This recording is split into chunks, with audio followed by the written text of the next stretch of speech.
Hello everyone, welcome to this lecture on engineering physics. So last classes में we have studied about EM wave in free space in form of H and in form of E. तो इस class में हम क्या करेंगे? इस class में हम ये देखेंगे कि divergence and curl of electrostatic field क्या होता है. ठीक है, तो सबसे पहले हम स्टार्ट करते हैं डाइवर्जेंस से. सबसे पहले तो हम ये समझते हैं कि जब एक पॉजिटिव चार्ज होता है, जब उसको हम किसी भी क्लोज सरफेस में रखते हैं ना, तो उसके थ्रू लाइन पास होती है ना, लाइन पास होती है.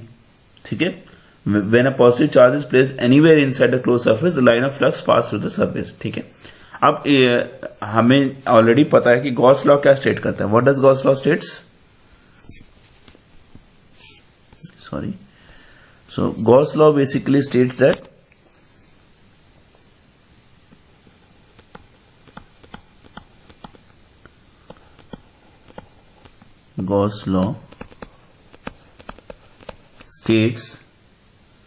the total electric flux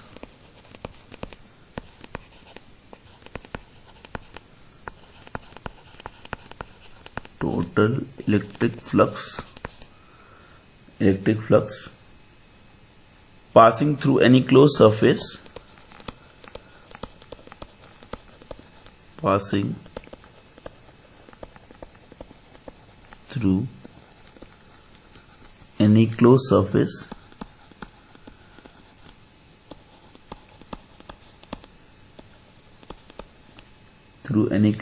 is equal to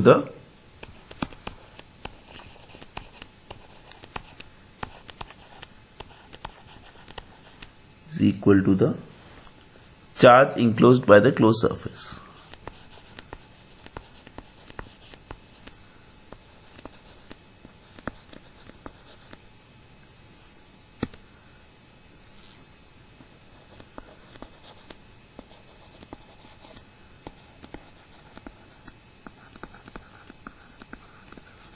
Charge enclosed by the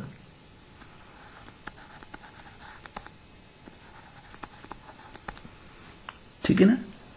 तो अगर हम इसको मैथमेटिकली लिखें तो हम कैसे लिख सकते हैं? Phi is equal to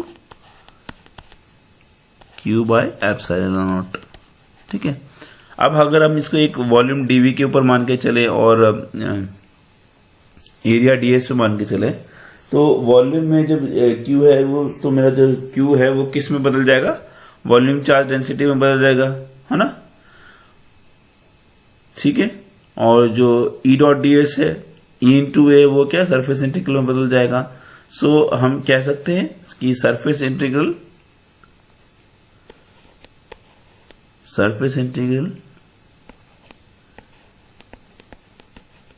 E dot DS is equal to rho over epsilon naught. अब ये किसमें? वॉल्यूम इंटीग्रल में आ जाएगा. ठीक है ना. अगर हम एप्सिलॉन नॉट को इस तरफ ले जाएं तो ये क्या आ जाएगा मेरा? तो आप इसको इस साइड भी रख सकते हो, नहीं तो एप्सिलॉन नॉट इंटू ई कर दोगे तो डी आ जाएगा. और अगर आप ध्यान से देखोगे तो ये और कुछ नहीं, मेरी मैक्सवेल की फर्स्ट इक्वेशन है. ठीक है, तो अभी के लिए हम तो इसको इधर ही रखते हैं. तो E dot D S is equal to volume integral rho by epsilon naught into DV, क्योंकि हमें डाइवर्जेंस ऑफ ई पता करना है ना, इसलिए हम इसको डी के फॉर्म में नहीं कन्वर्ट कर रहे हैं. ठीक है, तो अब आप अगेन देख सकते हो कि एक साइड में सरफेस इंटीग्रल है, दूसरी साइड में वॉल्यूम इंटीग्रल है. तो सरफेस इंटीग्रल को वॉल्यूम इंटीग्रल में कन्वर्ट करने के लिए हम लोग क्या यूज करते थे? We use which theorem? Divergence theorem. So use Gauss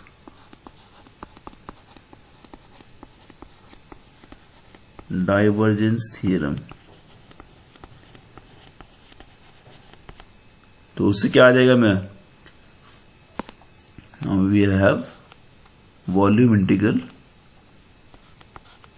divergence of E D V is equal to volume integral rho by epsilon naught into G V. ठीक है, तो इसको सिंप्लीफाई करने पे हमें क्या मिलेगा? Divergence of E is equal to rho over epsilon naught.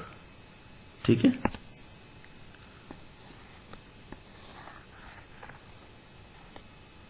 ठीक है।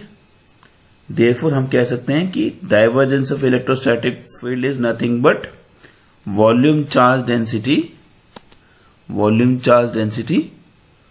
पर यूनिट एप्सिलॉन नॉट। ठीक है, तो ये तो था मेरा डाइवर्जेंस ऑफ इलेक्ट्रोस्टैटिक फील्ड। अब हम बात करते हैं कर्ल ऑफ इलेक्ट्रोस्टैटिक फील्ड की। ठीक है, now will talk about is curl of electrostatic field.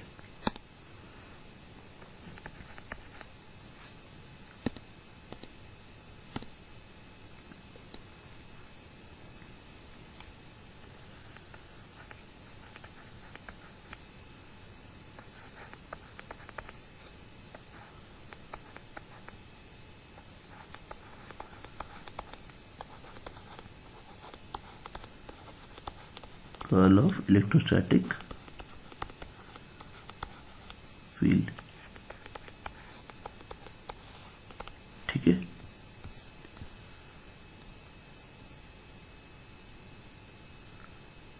अब देखो सीधी सी बात है, पहले तो मुझे ये समझना पड़ेगा कि इलेक्ट्रोस्टैटिक फील्ड किस तरह की फील्ड है। बेसिकली ये कंजर्वेटिव फोर्स होती है। ठीक है, कंजर्वेटिव फील्ड जब भी होती है ना, तो हमें ये ध्यान रखना है कि जो वर्क डन होगा वो हमेशा वहां पे जीरो होगा। जैसे कि अगर हम इस दो पाथ की बात करें, there are two path B and A, तो ये जो बी ई ए है, ये जो पाथ है ना मेरा बी ई ए, ठीक है, and B D A and B D A, तो ध्यान से देखेंगे तो हम ये दोनों इक्वल है। एक मिनट रुकना, हाँ,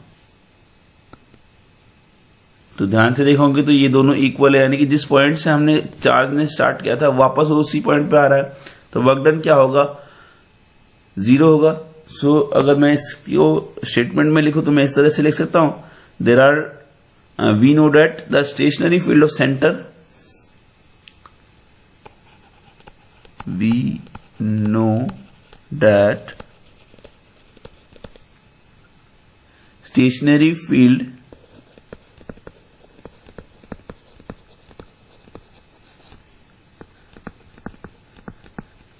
stationary field of center force is conservative.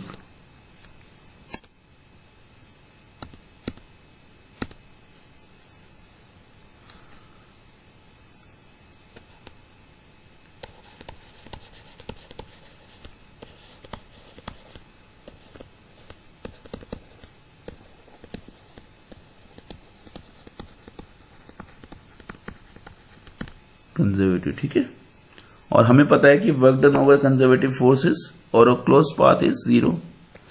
We know that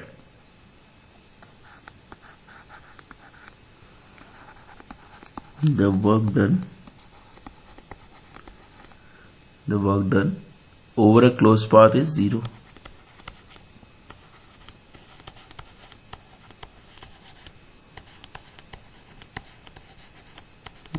close path is zero. अब वर्क डन क्या होता है आपका, फोर्स इनटू डिस्टेंस। तो अगर मैं किसी छोटे एलिमेंट डीएल की बात करूं तो I can write down line integral of F dot DL, that will be equal to zero. अब यहां पे जो वर्क डन हो रहा है किसकी वजह से हो रहा है, चार्ज की वजह से हो रहा है ना। तो फोर्स क्या होगी चार्ज की, अगर कोई चार्ज है, इलेक्ट्रोस्टैटिक चार्ज है, तो उसकी वजह से फोर्स क्या होगी, line integral Q into E हो जाएगी,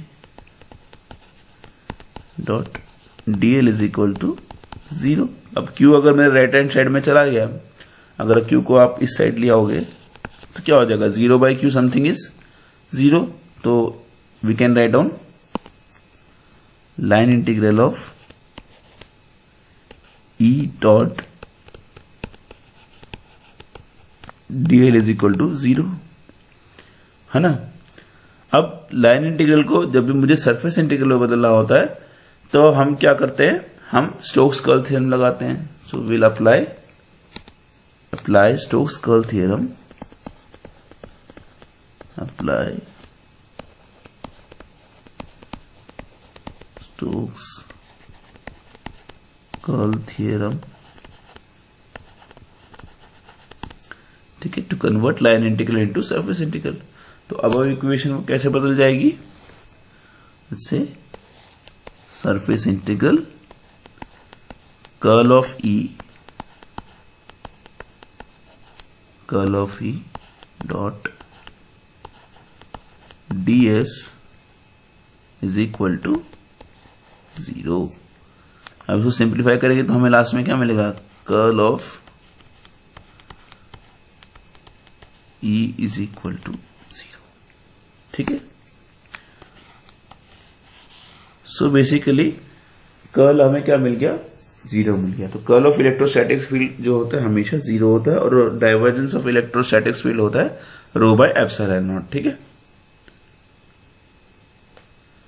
तो अब हम इसी तरीके से हम मैग्नेटिक फील्ड की भी बात कर सकते हैं, ठीक है। तो let's find out divergence of magnetic field क्या होता है ना, let's find out divergence of magnetic field.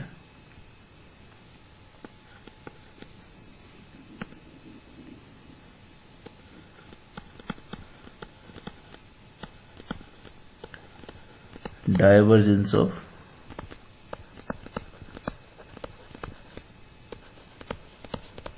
Magnetic field, ठीक है।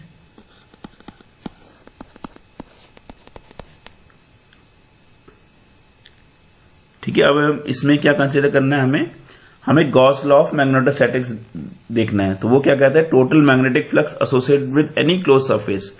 गॉस लॉ ऑफ मैग्नेटोस्टैटिक्स क्या कहता है कि जितना भी फ्लक्स है that is enclose with any close surface, वो ऑलवेज क्या होता है, मेरा 0 होता है। So we can add on according to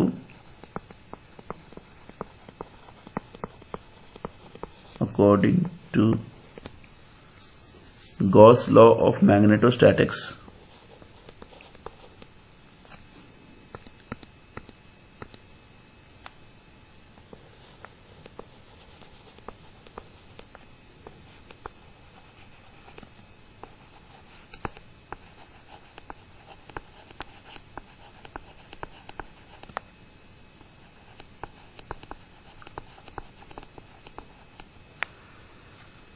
total magnetic flux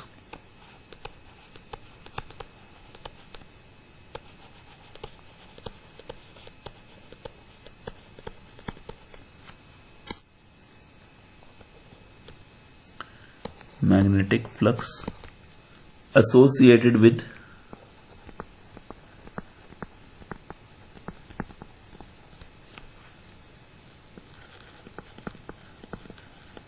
any closed surface is 0.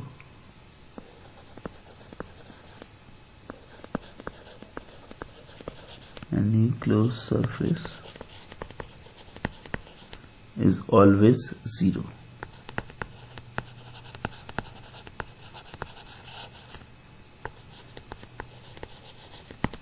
ठीक है। अब मैथमेटिकली इसको हम इस तरह से लिख सकते हैं, let's say phi of B will be equal to, अगर हम किसी भी एरिया ds के लिए बात करें तो it will be surface integral b dot ds will be equal to 0, है ना। अब हम इस सरफेस इंटीग्रल को वॉल्यूम इंटीग्रल में बदल सकते हैं, किसकी मदद से, using Gauss divergence theorem. So using Gauss divergence theorem,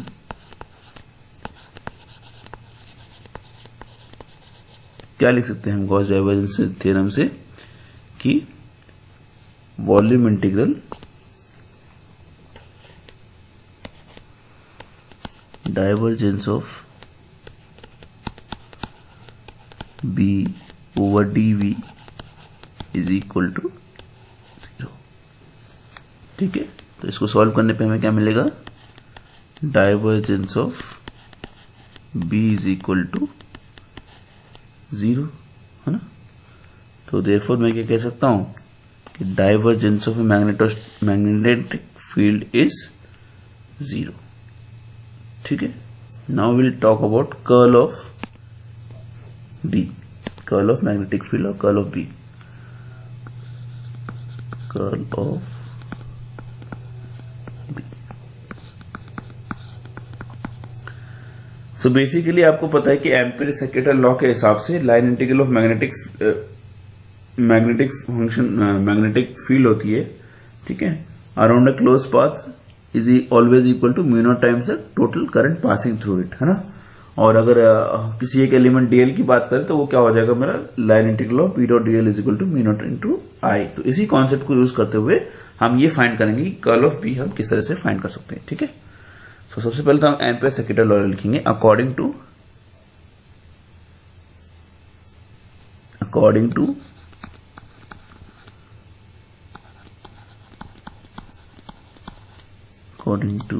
ampere circuital law, ampere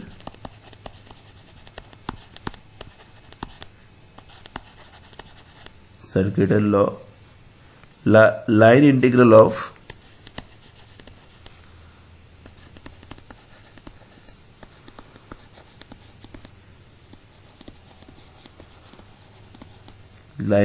of magnetic field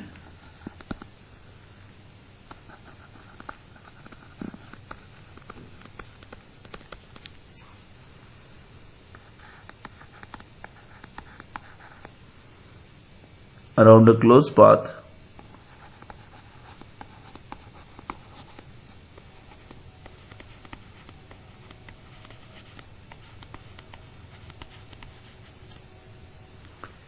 in vacuum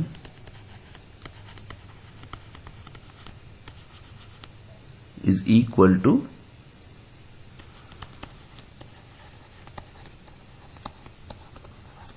mu naught times the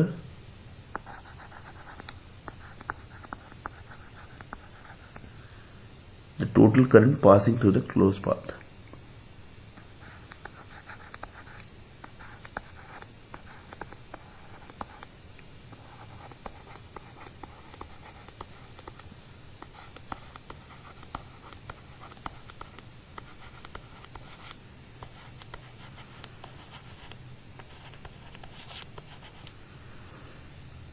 The closed path.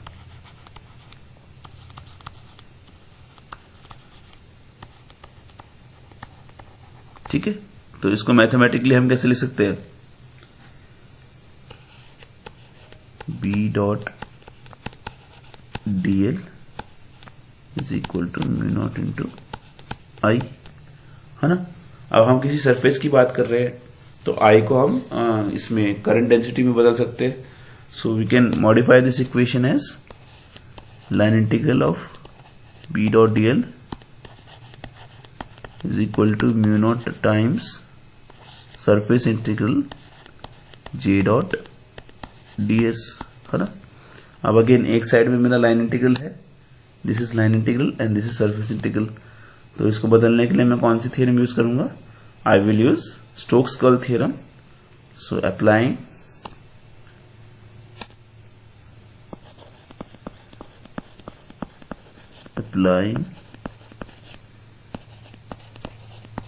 Stokes curl theorem,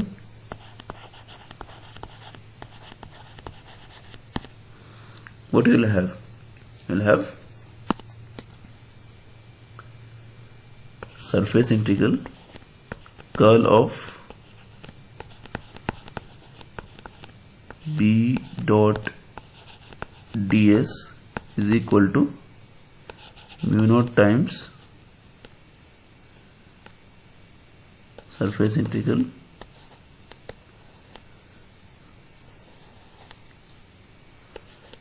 j dot ds, ठीक है। तो इसको simplify करो तो आपको क्या मिलेगा, curl of B is equal to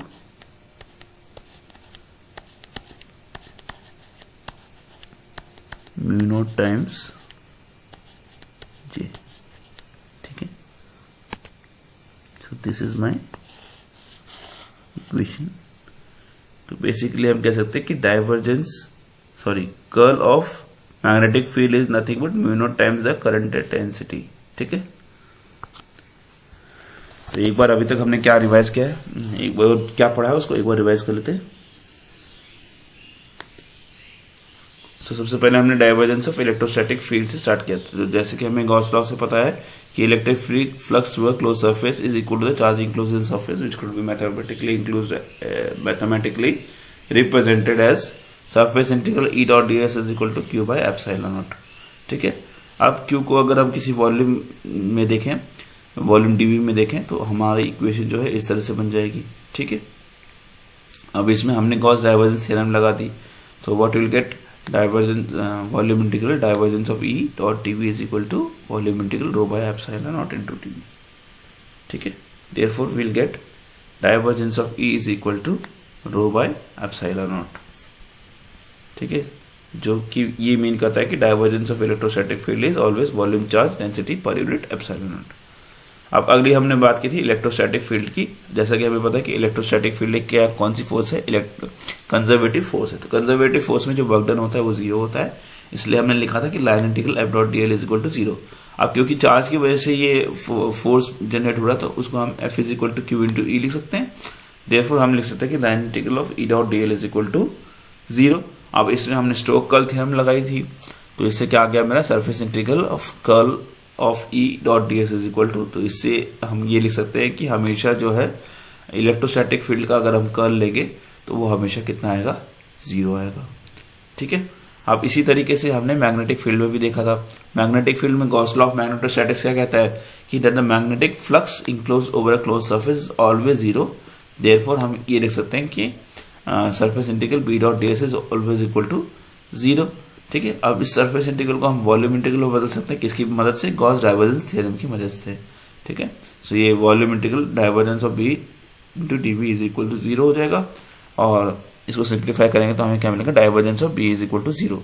तो हमें हमेशा कह सकते हैं कि डाइवर्जेंस ऑफ मैग्नेटिक फ्लक्स जो होता है वो ऑलवेज, मैग्नेटिक फील्ड जो होता है वो जीरो होता है ओवर अ क्लोज सरफेस।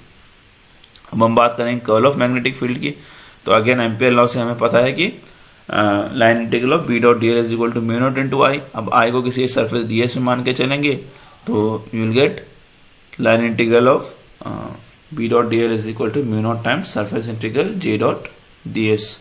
ठीक है, तो अब इसमें आप स्टोक्स कर्ल थ्योरम लगाओगे तो you will get surface integral curl of B dot D S is equal to surface integral mu naught into J.